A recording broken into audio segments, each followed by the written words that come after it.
He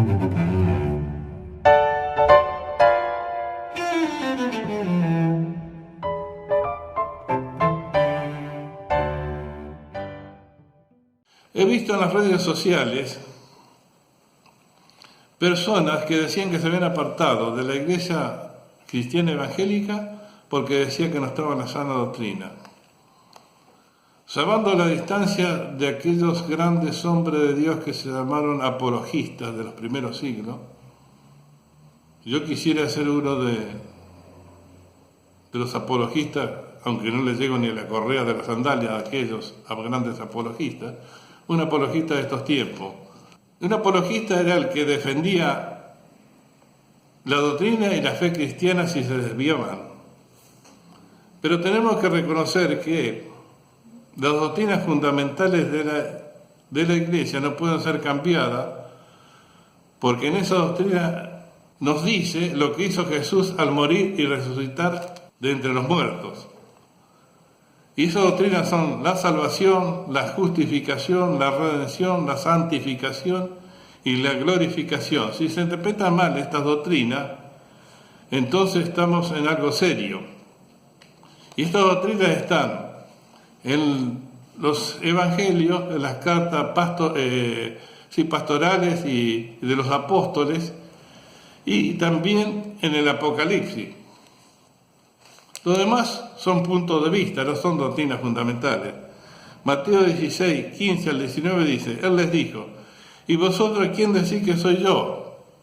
Respondió Simón Pedro, tú eres el Cristo, el Hijo del Dios viviente. Entonces le respondió Jesús, bienaventurado eres Pedro, porque no te lo reveló carne ni sangre, sino mi Padre que está en los cielos. Y yo te digo que tú eres Pedro, y sobre esta roca edificaré mi iglesia. Y las puertas del Hades no prevalecerán contra ella, y a ti te daré las llaves del reino de los cielos, y todo lo que atares en la tierra será atado a los cielos, y todo lo que desatares en la tierra será desatado en los cielos. Pedro tuvo una revelación de parte del Padre, en la cual reconoció profundamente que Jesús era el Mesías prometido por Israel, el Hijo de Dios, y que sobre esa base Jesús le dijo que iba a fundar la iglesia. Y en el capítulo 2 del libro de los Hechos es cuando se funda la iglesia de Jesús al venir el Espíritu Santo.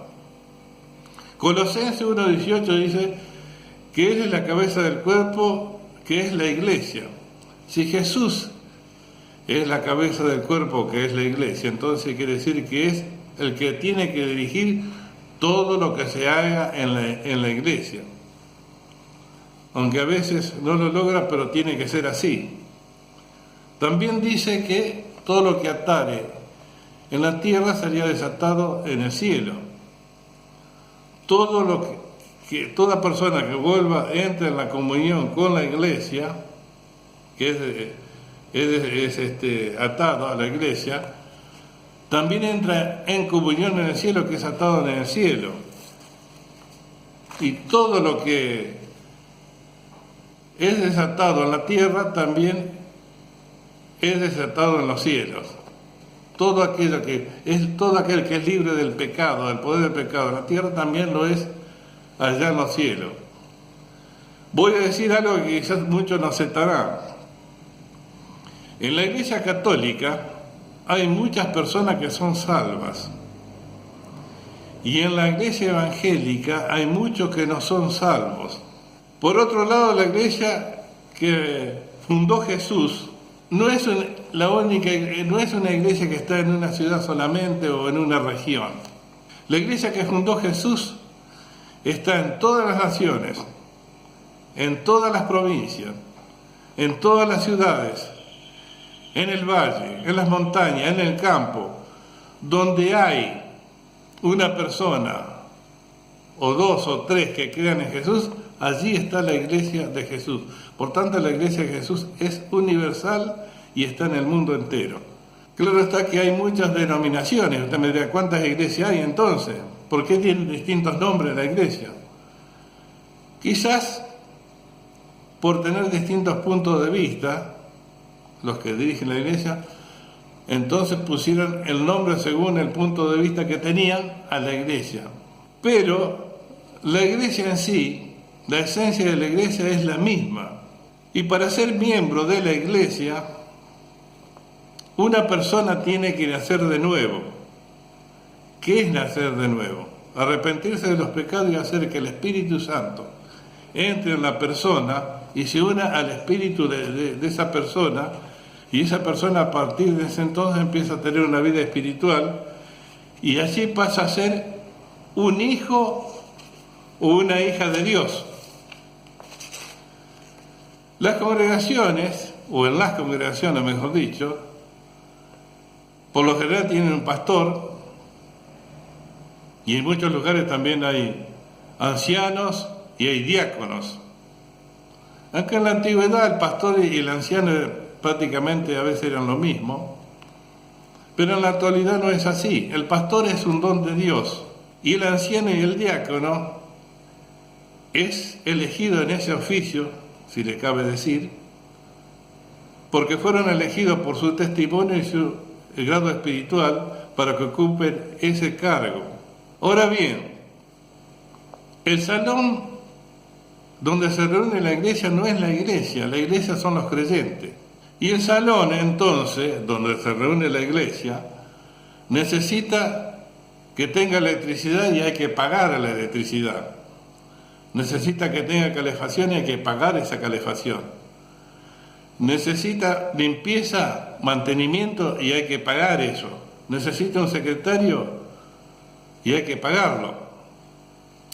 En este caso le doy la derecha a Calamaro cuando dice que las deudas no se pagan con amor. Sabemos nosotros que la iglesia evangélica no es sostenida por el gobierno, sino que es sostenida con el dinero de los mismos miembros que pertenecen a la iglesia. Por eso se ha considerado entonces que el diezmo que se daba en el Antiguo Testamento, aunque yo sé que no era dinero que se daba, sino lo que se cosechaba, se llevaba al templo, pero en este caso consideraron, para tener un orden, que se dé el diezmo de lo que se ganara, pero no es una obligación tampoco. Pero puedo decirle con conocimiento de causa que el que da el diezmo es bendecido tremendamente por Jesús. Siempre va a tener lo que necesita. Quizás no se va a hacer millonario, pero por lo menos las necesidades básicas las va a tener suplidas. Yo sé que en el Nuevo Testamento, en la carta a los Corintios, se habla de las ofrendas. Pero las ofrendas no estaban enviadas para pagar los gastos de un salón donde se reunía la iglesia. Observen ustedes y van a ver, lean bien en esas partes donde habla de la ofrenda, que era enviada para ayudar a la gente que necesitaba dinero, necesitaba ayuda o necesitaba como era el dinero para alguna cosa, no era para sostener un salón. En 1 Timoteo 5:18 dice, pues la Escritura dice, no pondrás bozal al buen que trilla y digno es el obrero de su salario. En Corintios dice que esto del bozal, de no poner bozal al buey que trilla, no se escribió por el buey, se escribió por el pastor, a la cual era necesario pagarle un sueldo.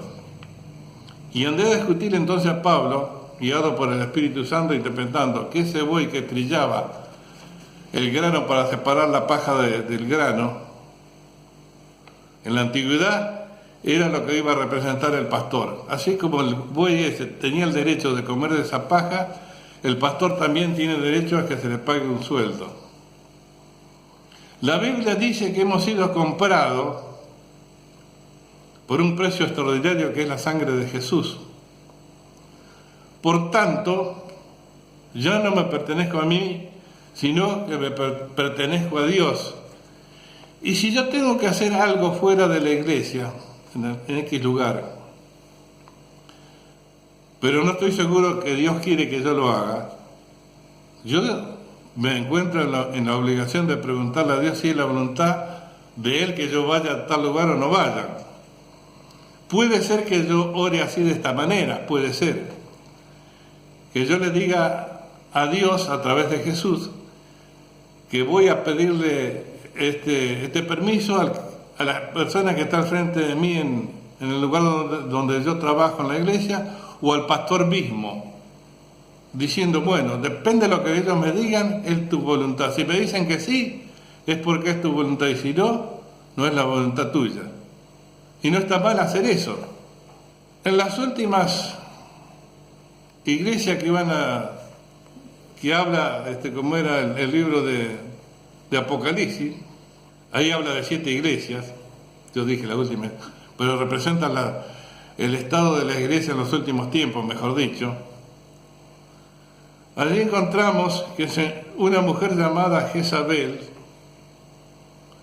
había introducido algo en la iglesia, pero no sabemos si era una mujer o era una enseñanza, esto que se había introducido en la iglesia, que hacía que algunos se volvieran idólatras y se metieran en ocultismo o algo así por el estilo. Por tanto, puede llegar a suceder entonces que el espíritu de Jezabel pueda estar influyendo nuevamente la iglesia en algún área o en algún lugar. No hay que descartarlo porque ya está profetizado en el Apocalipsis. En 2 Corintios 11, versículo 13, dice Pablo, porque estos falsos apóstoles, obreros fraudulentos, fíjense lo que dice aquí. Esto quiere decir que ya en el tiempo de Pablo había falsos apóstoles. Y fíjense también lo que pasaba en la iglesia. Había división siguiendo a un hombre o a otro. Unos seguían a Apolos, otros seguían a Pablo. Había problemas con la Santa Cena, con la resurrección de los muertos, en el matrimonio, con el hablar en lengua. Imagínense si alguno, o Pablo mismo hubiera dicho, me voy a apartar de la iglesia cristiana evangélica porque no está en la sana doctrina. Con el tiempo, cuando ese grupo se vaya agrandando, de que a medida que se van apartando de la iglesia porque no estaban en la falsa doctrina, con el tiempo iba a suceder que iban a tener distintos puntos de vista otra vez, y otra vez iban a encontrar que no estaban en la sana doctrina. La iglesia, si queremos llamarla cristiana evangélica, es la iglesia que fundó Jesús, a pesar de todos sus errores, las equivocaciones que se comete el hombre, pero es la única iglesia la que fundó Jesús. No voy a decir la herejía que decían antes, que el que se apartaba de la iglesia perdía la salvación, pero sí le voy a decir que la iglesia, esta con todos los errores que tiene, es la que fundó Jesús. Y si yo no quiero que tenga errores, debo hacer algo para mejorar entonces la iglesia. Así que la lucha continúa. Dios les bendiga y ojalá que permanezcamos firmes hasta el fin en la iglesia de Jesucristo.